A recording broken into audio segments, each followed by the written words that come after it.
Welcome back बच्चों। आज start करने वाला क्लास 10th मैथमेटिक्स की एक्सरसाइज 3.2 का पार्ट 1।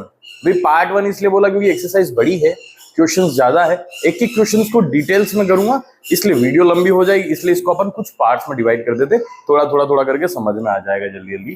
ठीक है, 3.2 एक्सरसाइज बेस्ड है सब्स्टिट्यूशन मेथड के ऊपर और आज हम यही सीखने वाले। हेलो स्टूडेंट्स, मैं हूं आदित्य और आप देख रहे हैं आदित्य ऑन बोर्ड। चलिए शुरू करते हैं। Question number first. Question number first के अंदर आप देखोगे दो इक्वेशन, हर क्वेश्चन में दो इक्वेशन दी रहेगी। ठीक है, और अब बोला है कि इन्हें सब्स्टिट्यूशन मेथड से सॉल्व करो। अब सब्स्टिट्यूशन मेथड भाई होता क्या है? 3.1 एक्सरसाइज में आपने देखा कि इस तरीके की दो इक्वेशंस हैं, इनका अगर सॉल्यूशन निकालना है तो आप कैसे निकाल सकते हैं? ग्राफिकल मेथड से। आप ग्राफ बना के जहां पर दोनों ग्राफ की लाइनें मिल रही थी उस पॉइंट पर हम उसे सॉल्यूशन मानते थे। ठीक है, एक्स की और वाई की वैल्यू निकाल के। अब अगर ग्राफ नहीं बनाना है, बार बार इतनी माथाफोड़ी नहीं करना, क्यों? क्योंकि ग्राफ बनाने में टाइम भी लगता है, इसलिए उस ग्राफिकल मेथड का ये सब्स्टिट्यूट है, इसलिए सब्स्टिट्यूशन नाम नहीं है। सब्स्टिट्यूशन के कारण के पीछे वजह कुछ और है। देखो, सब्स्टिट्यूशन नाम इसलिए है क्योंकि एक इक्वेशन की वैल्यू को सब्स्टिट्यूट करोगे आप दूसरी इक्वेशन के अंदर। कैसे करेंगे जरा समझो। मान लेता हूं ये फर्स्ट इक्वेशन है, ये सेकंड इक्वेशन है। चलो सॉल्यूशन चालू करते हैं। Take equation 1। पहली इक्वेशन ले ली हमने, x plus y is equal to 14 लिखा है। ठीक है, अब हमें या तो x को सेपरेट कर लू या y को सेपरेट कर लू। कहने का मतलब ये है बराबर के एक साइड या तो x रख दो और दूसरी साइड बाकी सब रख दो, या फिर बराबर के एक साइड y रहने दो, बाकी दूसरी साइड सारी चीजों को भेज दो। मैं 2 मिनट के लिए अब ये मान के चल रहा हूं कि मैं बराबर के एक साइड x को रहने देता हूं, बाकी सारी पिक्चर को उधर पहुंचाता हूं। प्लस का y है, y के आगे प्लस है, उधर जाएगा तो माइनस।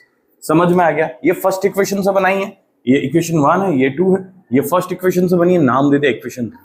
अब इक्वेशन 3 कौन सी इक्वेशन से बनाई है? मैंने फर्स्ट इक्वेशन से बनाई है। अब इसकी वैल्यू, x की वैल्यू अगर मैं फर्स्ट में रख देता हूं तो बेवकूफ बन जाऊंगा। आप बन के देखो, घर पे रख के देखो। मैं इसलिए फर्स्ट से बनाई है, इसलिए इसकी वैल्यू रखूंगा सेकंड के अंदर। तो put value of x in equation second equation के अंदर इसकी वैल्यू रख लेते। चलो सेकंड इक्वेशन क्या है? x माइनस वाई बराबर 4। x की जगह क्या रख सकते हो आप? 14 माइनस वाई, एक माइनस वाई। अब ये फॉर इक्वेशन का है, एक x की जगह 14 माइनस वाई, एक माइनस वाई इक्वेशन का इज इक्वल टू 4। चलो अब इधर ध्यान दो, माइनस वाई माइनस का 2y, इधर 14 बराबर 4। अब समझो जरा ट्रांसपोज कैसे करते हैं। यही गलती करते हो ना। 14 आपको लग रहा है कि माइनस का साइन है बीच में, उधर पहुंचा देंगे तो प्लस का हो जाएगा, ये गलत है। 14 के आगे का साइन देखा जाएगा। ठीक है, आगे का साइन, आगे क्या है? प्लस है, तो 14 उधर जाएगा तो क्या हो जाएगा? माइनस का। माइनस 2y बराबर 4 माइनस 14। अच्छा, क्या कारण है कि 14 को ही उधर भेजा, y वाले को उधर नहीं भेजा? ये माइनस वाला पार्ट उधर भेजते तो प्लस में हो जाता ना। ऐसा इसलिए नहीं किया क्योंकि मुझे निकालना क्या है यहाँ पर? x और y की वैल्यू निकालना। तो जब भी x और y की वैल्यू निकालना है, अभी यहां से क्या मिल रहा है मुझे? y निकल रहा है, तो मैं ट्राई करूंगा कि एक तरफ y रह जाए, बाकी सारी चीजें दूसरी तरफ जाती रहे। ठीक है, तो पहले ये प्लस माइनस वाली चीजें उधर जाएगी, फिर मल्टीप्लाई डिवाइड वाली चीजें ट्रांसपोज होती है। ठीक है, ध्यान दें आप। इधर हो जाएगा हमारा -10, इधर हो जाएगा -2y। ओके, इतनी बात क्लियर है। अभी y और -2 मल्टीप्लाई हो रहे हैं, -2 चले जाएगा डिवाइड में, y is equal to minus से माइनस कैंसिल 5। ठीक है, इस तरीके से y की वैल्यू निकलेगी। हमारा टारगेट क्या होना चाहिए कि हमें एक तरफ तो वेरिएबल लेके आना, बाकी की सारी पिक्चर दूसरी तरफ लेके जाना, तभी तो जाके सॉल्व होगा। ठीक है, बड़ा आसान है। अब जो भी ये y की वैल्यू निकली है, इसको आंख मीच के आप इक्वेशन 3 में डाल दो। Put value of y in equation 3। और जरूरी नहीं है कि इक्वेशन 3 में ही डाले, आप 1 2 3 तीनों में से कहीं भी डाले, आंसर सभी का एक जैसा आएगा। इक्वेशन 3 में डालने के लिए इसलिए बोल रहा हूं क्योंकि y की वैल्यू डालते ही आंसर x में निकल रहा है, कुछ ज्यादा सॉल्व करने की जरूरत नहीं है। ठीक है, x is equal to 14 minus y था, x is equal to 14 minus 5, x is equal to 9। हो गया सॉल्यूशन, फैसला खत्म। अब जैसे इसी का सेकंड क्वेश्चन देखते हैं अपन। सेकंड क्वेश्चन में लिखा है s minus t is equal to 3। पिछली बार वेरिएबल x और y में थे, इस बार s और t में है, तो कोई डरने वाली बात नहीं है। नाम ही तो चेंज है, काम तो वही है। यहां पर है h/3 t/2 बराबर 6। ठीक है, हाँ यहां डरने की जरूरत है। और करना किससे सॉल्व? सबसे पहले तो हमें फ्रैक्शंस को सॉल्व करना आना चाहिए। तब जाके आगे पिक्चर सॉल्व होगी। ठीक है, चलो फर्स्ट इक्वेशन तो ये हो गई। ये दूसरी थी, मैं इसको थोड़ा मॉडिफाई कर रहा हूं, इसको दूसरी नहीं मान रहा हूं। ठीक है, 3 और 2 इन दोनों का एलसीएम ले लेंगे 6। ठीक है, अगर फ्रैक्शंस को मॉडिफाई करना नहीं आता है तो मैथ्स की 0 to हीरो ट्रिक सीरीज चल रही है, उसके अंदर जाके देखो, बहुत छोटे छोटे वीडियो बना रखे मैंने 2-2 4-4 मिनट के, और उसके अंदर आपकी कैलकुलेशंस का काम बड़ा आसान हो जाएगा। यहां से आप अपनी 10th पढ़ते रहो, और कैलकुलेशन में अगर दिक्कत है तो उस सीरीज को एक बार आप फॉलो करो, देखो मजा आ जाएगा। 3 और 2 का एलसीएम कितना हो गया 6, यहां बराबर में क्या है 6। चलो अब ऊपर की बात करते हैं। 3 की टेबल में 6 2 बार में, 2 का ऊपर मल्टीप्लाई 2s सेम, 3 बार में 3 का ऊपर मल्टीप्लाई 3t। अभी ये 6 नीचे डिवाइड में हो, उधर चले जाएगा तो मल्टीप्लाई में, it is 36 2s plus 3t। Now it is second equation. Okay, कोई दिक्कत नहीं है। Take equation 1 from first equation. First equation क्या थी भाई, s minus t is equal to 3 था। t को उधर पहुंचा दूं, t के आगे माइनस है, प्लस में हो जाएगा 3 प्लस टी। s की जगह क्या लिखा जा सकता है भाई,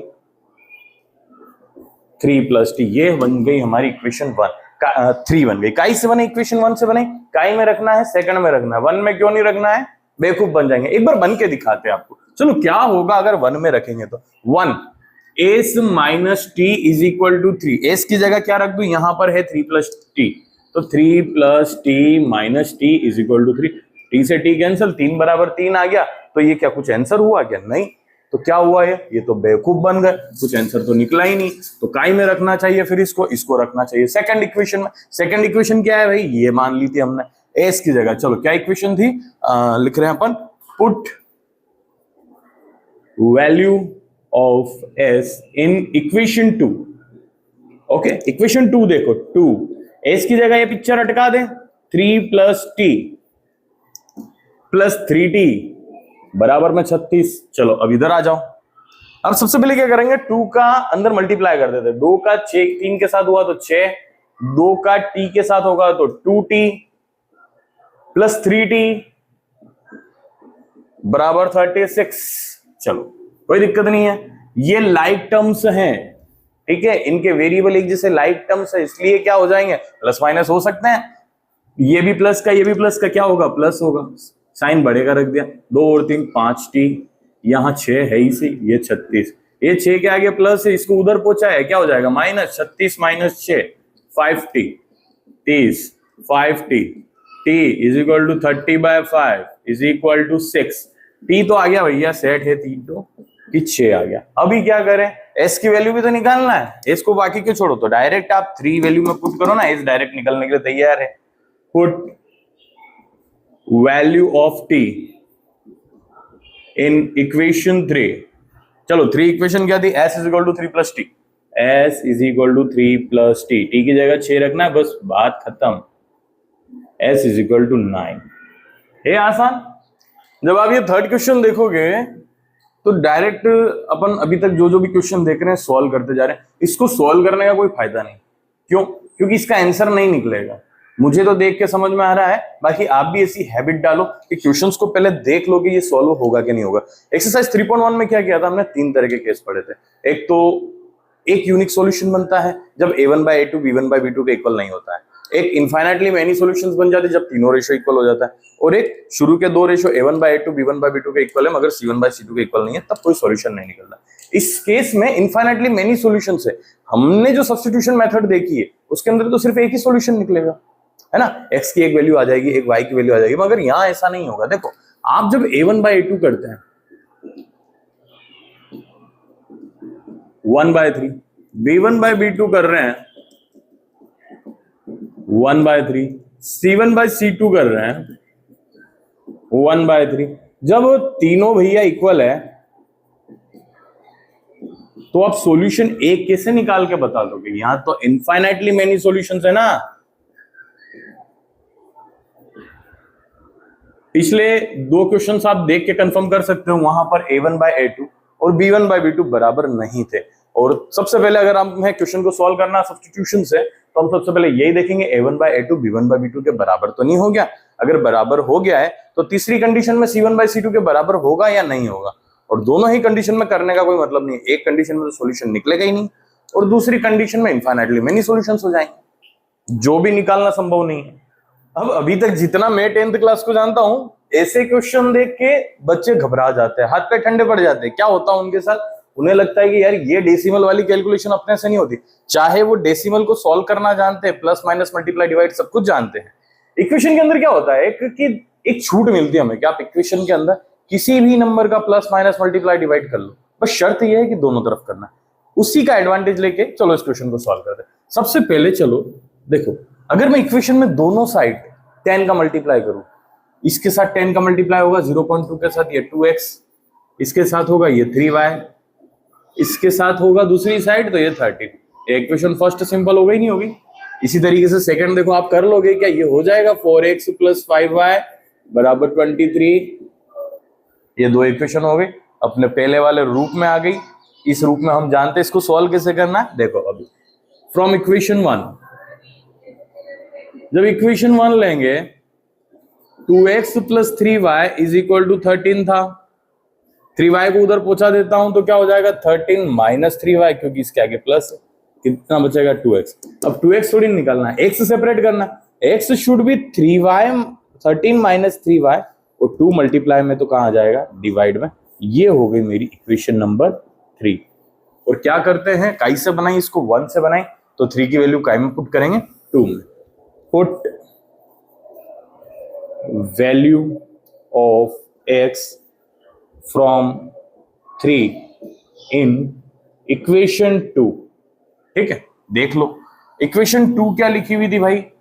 फॉर x की जगह क्या लिख सकते हो आप? ये पूरी की पूरी भसड़। ठीक है, 13 - 3y/2।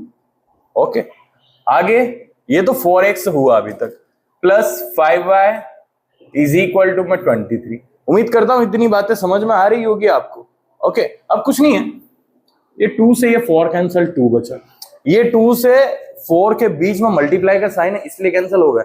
ऐसा नहीं प्लस माइनस हो तो आप इधर से इधर काट दो, ठीक है, वो नियम नहीं है। वो क्या है कि बिल्कुल गलत हो जाएगा, अपराध हो जाएगा। वो 2 का 13 से होगा 26, 2 का 3 से होगा 6 + 5y = 23। अब इधर देखो, ये दोनों लाइक टर्म्स हुई कि नहीं हुई? क्यों हुई? क्योंकि इन दोनों y वाले, अब एक माइनस का एक प्लस का अलग अलग निशान है, क्या हो जाएंगे? माइनस हो जाएंगे। 6 में से 5 गया तो कितना बचेगा? 1 y बचेगा। बड़ा कौन है? ये माइनस। यहाँ क्या बचा? 26 = 23। ठीक है, इस 26 को उधर पहुंचा दूं, -y = 23। 26 के आगे प्लस उधर गया तो माइनस, -y = -3, y = 3, माइनस से माइनस कैंसिल होने के बाद। ठीक, okay, now put value of y in equation 3।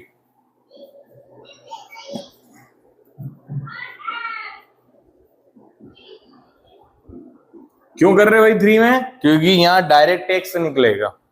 Okay, x = 13 - 3, y की जगह क्या लिख दूं? 3, डिवाइड में क्या है भाई? 2।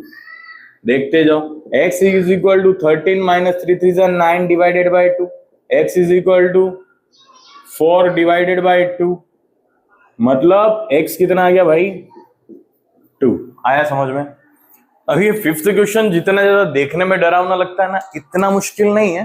देखो बड़े आसानी से हो जाए, जैसे हम अभी तक क्वेश्चंस को करते हैं उसी तरीके से चलो, कुछ भी नया करने की जरूरत नहीं है। देखो कैसे होगा। ये इक्वेशन 1 हो गई, ये इक्वेशन 2 हो गई। फ्रॉम इक्वेशन 1 से 3 बना लेते हैं, 3 को 2 में पुट कर देते हैं, इतना सा नहीं है।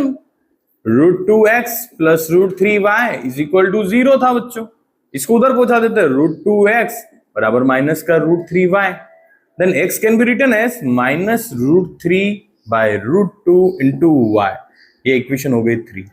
इतनी पिक्चर तो आपको समझ में आने लग गई होगी। ये √2 मल्टीप्लाई में इधर आ जाएगा तो डिवाइड हो जाएगा। ठीक, इसमें कुछ नया नहीं। पुट इन सेकंड, चलो सेकंड में x की जगह ये पुट करना है ना? करते हैं, x की जगह ये पुट करना। क्या था सेकंड इक्वेशन? √3x - √8y = 0, ये इक्वेशन था। अब x की जगह मैं ये पार्ट रख रहा हूं, √3 इंटू माइनस का √3/√2 y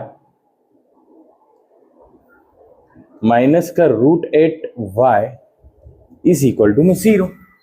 ओके, चलो अब आगे इस चीज को समझने की कोशिश करना। ये क्या हो जाएगा? √3 से √3 मल्टीप्लाई होकर 3 हो जाएगा। तो माइनस का 3y/√2।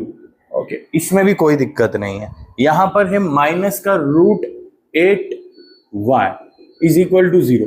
अब इधर से y कॉमन निकाल लेता हूं, -3/√2 -√8 इज इक्वल टू 0। अब देखो, अब यहां पर y कॉमन निकालना, यहां तक अगर समझ में आ गया, ये पार्ट y के साथ क्या हो रहा है, मल्टीप्लाई, उधर जाएगा तो डिवाइड हो जाएगा।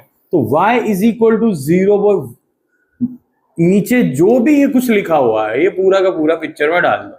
और 0 की ऐसी कैपेसिटी है कि इसके साथ कितना भी बड़ा नंबर का मल्टीप्लाई करो, डिवाइड करो, ये सब खा जाएगा, पूरा 0 ही रहेगा, कुछ नहीं बचेगा। तो y बिकम 0। y कितना हो गया भाई, 0 हो गया। ये तो आ गई हमारी y की value. Put value of y in equation 3। x कितना आ जाएगा, x is equal to -√3/√2 into y था, x is equal to -√3/√2 into में 0। और अभी बात करी 0 के बारे में, तो 0 इतना कैपेबल है सबको 0 बनाने के। अब देखो इक्वेशन आ गया है, ठीक है, डरने की जरूरत नहीं है, क्वेश्चन तो होना ही है, दिया है मतलब होगा, ठीक है, करेंगे।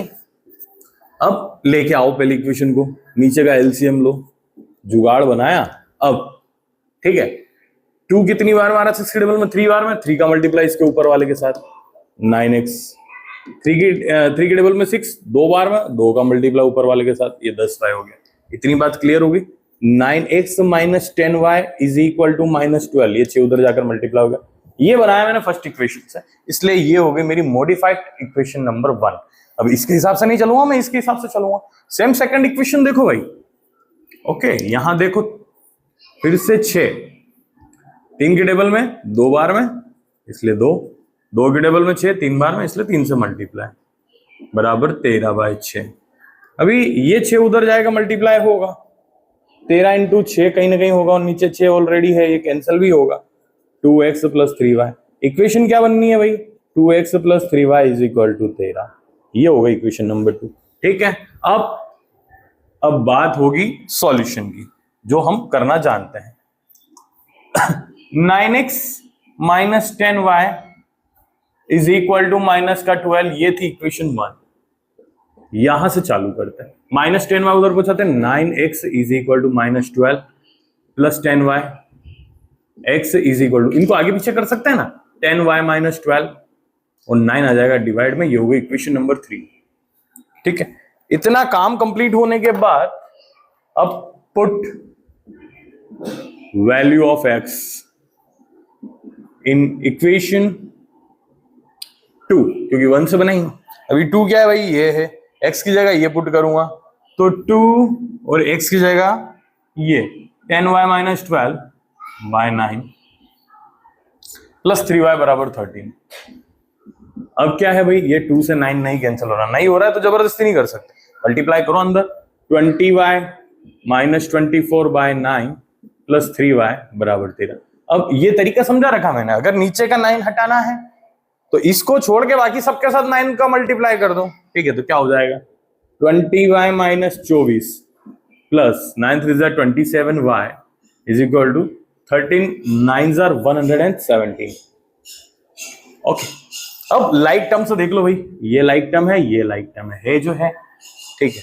20 और 27 कितना हो गया, 47y प्लस का है, ये माइनस का 24 उधर जाएगा, प्लस का बनेगा, तो बनाओ 7 और 4 11, 1 2 3 4 1 47y, y is equal to 141/47, cancel होकर 3, okay, y is equal to 3, इतना आंसर आया। इसके बाद यही वैल्यू अब हम रखने वाले हैं काय में, x के अंदर। Put value of y in equation 3, x is equal to 10, y की जगह रख देते हैं 3, -12/9, 30 - 12/9, 18/9, x शुड बी 2। बड़ा आसान क्वेश्चन है।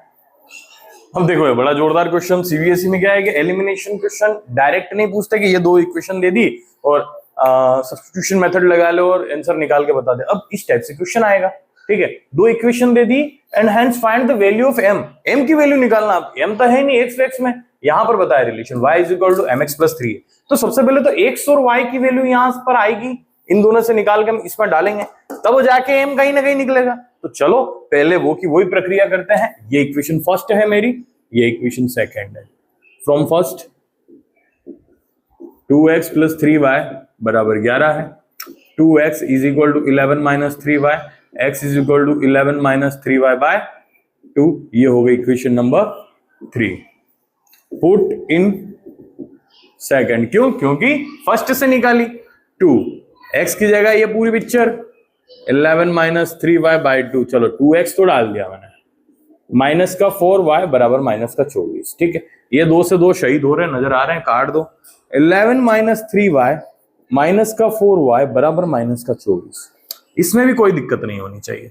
इसके बाद क्या है, ये दोनों लाइक टर्म्स हैं, माइनस माइनस प्लस हो रहे, साइन रहेगा बढ़ेगा, मतलब माइनस का 7y बराबर माइनस 24 और इधर 11 है, 11 के आगे प्लस उधर चले जाएगा minus, minus 24 minus 11 minus 7y, फिर से माइनस माइनस प्लस होने हैं, माइनस 7y बराबर माइनस का 35, 24 और 11 35 हो गया, माइनस से माइनस गायब, y is equal to 35 by 7 कितना हो जाएगा, y इज इक्वल टू 5, 7 के टेबल में 35, 5 टाइम में y आ गया। Put in equation 3। x is equal to 11 minus 3, y की जगह 5 by 2, x is equal to 11 minus 15, 3 5 15 by 2, x is equal to 11 minus 15 minus 4 by 2, x is equal to minus 2, ठीक है। क्या दिक्कत, इसमें कोई दिक्कत नहीं। Now y is equal to mx plus 3 था, y की जगह वही रखा 5, m ऐसा कैसा, x की जगह रखा मैंने माइनस 2 प्लस 3, प्लस 3 को उधर पूछा माइनस में आ गया, 5 minus 3 is equal to minus का 2m, 2 is equal to minus का 2m, m is equal to 2 by minus 2, 2 से 2 cancel, m is equal to minus 1। क्या दिक्कत है इस क्वेश्चन में? इसी तरह के क्वेश्चन करने के लिए और वीडियो देखने के लिए बच्चे जुड़े रहो हमारे चैनल के साथ और अपनी मैथ्स को स्ट्रॉन्ग बनाते रहो। Thank you for watching, thank you for supporting.